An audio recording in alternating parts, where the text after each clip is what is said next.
UP police में जो ये हुआ है, लीक हुआ पेपर, ये दोबारा ना हो ऐसा लीक। 400 पार बिकेगी चीनी, 400 पार बिकेगी दाल, 400 पार बिकेगा दूध, ये है मोदी की गारंटी। सुरक्षा की बात कर रहे हैं, मणिपुर पे चूं तक नहीं निकली। प्रधानमंत्री जी ने एक बात नहीं कही, एक बार मणिपुर नहीं गए। 2024 के लोकसभा चुनाव का दूसरा चरण आज है और आज काफी मतदाता बाहर निकल के आए हैं। मेरठ हापुड़ लोकसभा सीट में इस समय हम मौजूद हैं। तमाम नए वोटर्स भी हैं जो नए नए मुद्दे लेकर आए हैं। उनका सांसद कैसा हो, उनका प्रधानमंत्री कैसा हो और क्या क्या काम नए होने चाहिए, इन सभी मुद्दों के साथ में नए वोटर्स बाहर आए हैं। और एक बड़ी संख्या में हमें एक मतदान केंद्र के बाहर ये तमाम नए वोटर्स मिले हैं जिन्होंने पहली बार लोकसभा चुनाव में अपना वोट डाला है और अपना सांसद भी चुना है और आने वाला प्रधानमंत्री भी इन लोगों ने यहाँ पे चुना है। एक बार सभी लोग अपनी उंगली दिखा दीजिए, सबने जो वोट किया है। देखिए, ये जो सभी नए वोटर्स हैं, नई उम्मीद है ये, और युवा वोटर हैं, नए नए ये इनके पास में मुद्दे हैं। जानते हैं कि किन किन मुद्दों को लेकर इन्होंने इस बार वोट किया है। क्या नाम आपका? जी, मेरा नाम रोहित शर्मा है। तो रोहित भाई, पहली बार वोट है आपका? हाँ जी, बिल्कुल पहली बार हमें अपना राजा चुनने का मौका मिला है और हम बहुत सौभाग्यशाली महसूस करते हैं अपने आप को कि जो हमने पहली बार वोट डाला है, हमारी वोट आई और हम डाल के आए हैं जी। अच्छा, ये बताइए कि जो है वोट डालते समय क्या क्या मुद्दे सोचे थे इस बार, क्या क्या मतलब दिमाग में था कि ये काम हो वो काम हो, उसे को ही देखकर हम वोट डालें? यही है जी, हमारे मेरठ का विकास हुआ है और क्या सोचेंगे हम तो इससे ज़्यादा। हाँ, और बस थोड़ा सा रोजगार मिले हमारे सब भाइयों को, जैसे भी हमारी नई नई उम्र है और इससे संबंधित, और थोड़ा सा एजुकेशन के उसमें थोड़ा डेवलपमेंट हो मेरठ का, बस जी। चलिए, क्या नाम आपका? शिवांग ठाकुर। तो शिवांग भाई, ठाकुर समाज से हो? जी बिल्कुल। ठाकुर समाज का तो विरोध भी बहुत तगड़ा था इस बार। जी बिल्कुल। तो विरोध की कुछ लहर चली? नहीं, ऐसा कुछ दिखाई नहीं दिया। ऐसा कुछ नहीं। मगर वोट जरूर डाला, ये अच्छी बात। बिल्कुल बिल्कुल। तो क्या मुद्दे थे इस बार, क्या सोच के वोट डाला? इस बार सबका साथ सबका विकास। अच्छा जी। और अपना विकास के बारे में क्या सोचा? अपना भी सोचा है, जब सबका होगा तो सबका होगा, हमारा भी होगा। हम भी आते हैं। जी बिल्कुल, अपना विकास। ठीक है, आगे आओ। क्या नाम आपका? सक्षम गोयल। सक्षम, तो 18 साल पूरी हो गई उम्र और पहली बार वोट डाला? हाँ, पहली बार वोट डाला। इससे पहले डाला है कभी? इससे पहले तो कभी नहीं। विधानसभा का? हाँ, उसका डाला था, उसका डाला था कमल। लेकिन लोकसभा पहली बार डाला? लोकसभा का पहली बार डाला। अच्छा, तो क्या क्या सोच के इस बार वोटिंग करी? बस जैसे यहाँ डेवलपमेंट होना चाहिए, सड़कें वड़कें सब अच्छी बन रही हैं और एजुकेशन में वृद्धि होनी चाहिए, यही। बाकी मेडिकल लाइन को भी अच्छा करना चाहिए, ये वो मुद्दे तो बस यही सोचे थे, हमारी बहन बेटियां इन सबको जो है सुरक्षा पूरी मिले अच्छे से। और जैसा कि आप देख रहे हैं, अब मैं नाम तो नहीं लूँगा, जो पार्टी थी हमारी उसमें हमारी बहन बेटियों को पूरी तरीके से सुरक्षा मिली है।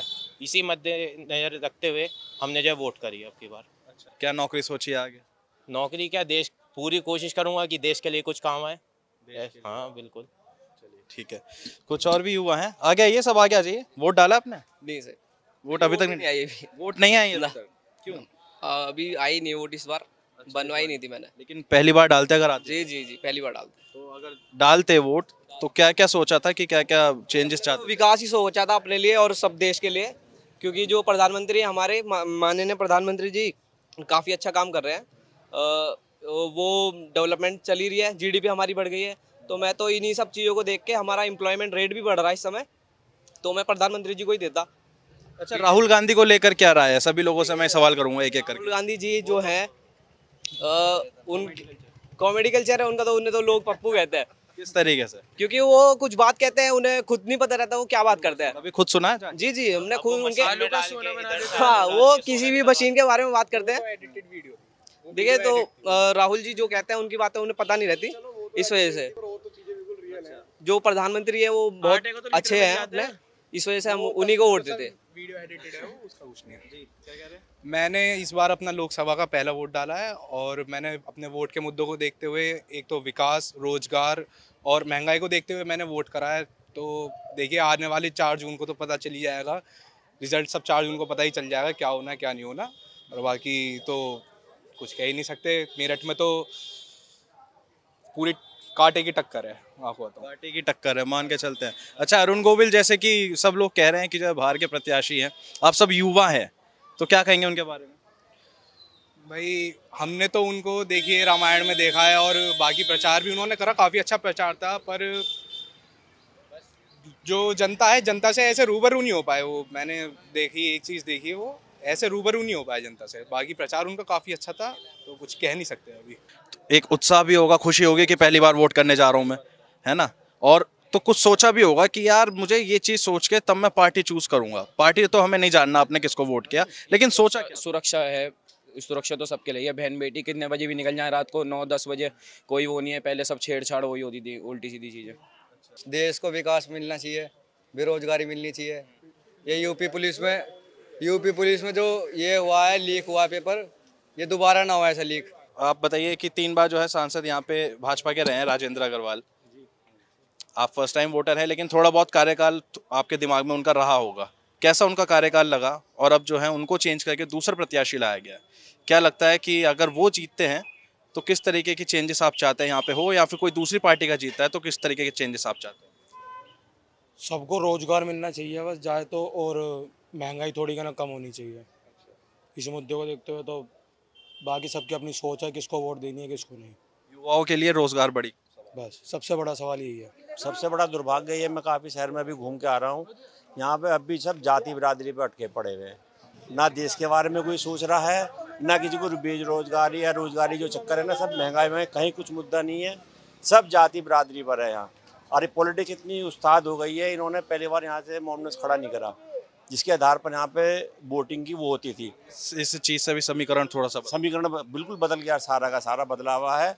और ये जो हमारे अरुण गोविल जी हैं, सीट निकाल के ले जाएं, बहुत बड़ी बात है। नहीं जी, हम तो यही कहते हैं कि अरुण गोविल निकलेंगे और अब की बार 400 पार का आंकड़ा भाजपा का होना चाहिए,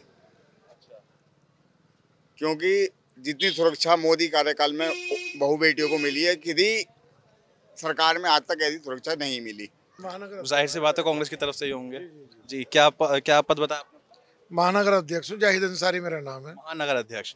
तो जैसा भाई साहब बता रहे हैं कि सही बात है मेरठ की। देखिए ऐसा है, इन्होंने बताया 400 पार।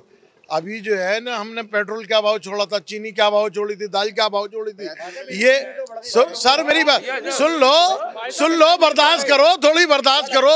इन्होंने बोर्ड लगाए हैं 400 पार के, उसमें ये नहीं बताया 400 पार क्या है। 400 पार बिकेगा पेट्रोल, 400 पार बिकेगी चीनी, 400 पार बिकेगी दाल, 400 पार बिकेगा दूध।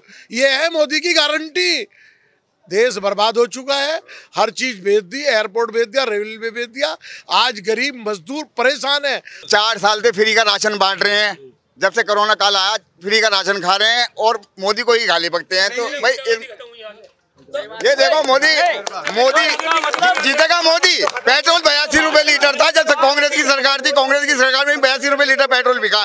अगर आज एक बार बताओ ना, उसके हिसाब से 10 साल में पेट्रोल की कीमत क्या होनी चाहिए थी? 5 किलो अनाज दे पेट्रोल की ये कहते हैं अपना मुंह बंद कर लो, कोई बोलो मत। 5 किलो राशन का एहसान दिखा रहे हैं जनता पे और कह रहे हैं मुंह मत खोलो, चुप रहो। सुरक्षा की बात कर रहे हैं। मणिपुर पे चूं तक नहीं निकली, प्रधानमंत्री जी ने एक बात नहीं कही, एक बार मणिपुर नहीं गए।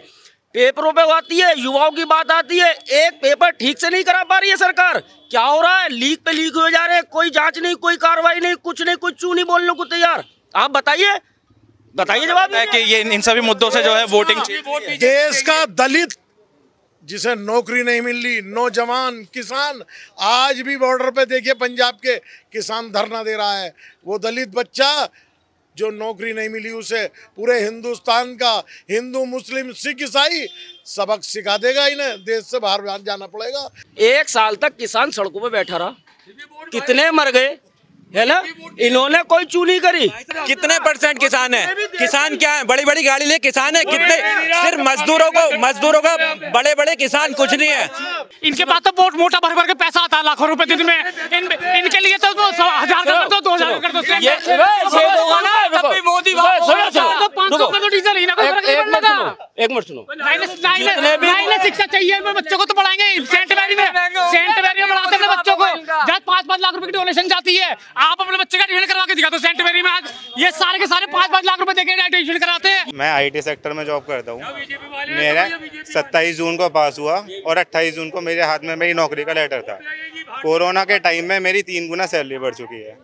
किसान का मुद्दा था, किसानों के कृषि कानून वापस हो गए 1 साल बाद, हाथ जोड़ के माफी मांग ली गई। तो अब क्या मुद्दा बचता है, मुझे वो समझ नहीं आता। 700 किसान जो शहीद हो गए, उनका क्या है? उनके परिवारों से पूछो। आपने तो माफी मांग ली, उनके परिवार आज भी बिल्कुल। मणिपुर के अंदर महिलाओं की बात करते हैं। मैंने मणिपुर के अंदर महिलाओं को नंगा करके देखिए दौड़ाया जा रहा है, आग लगाई जा रही है। ये महिला सुरक्षा की बात कर रहे हैं, शिक्षा की बात करते हैं।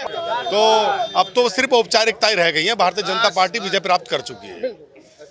ये 4 जून को तो देखिए बहुत शॉर्ट में भाजपा नेता कमलदत्त शर्मा है, उन्होंने यहाँ पे अपनी बात कह दी है।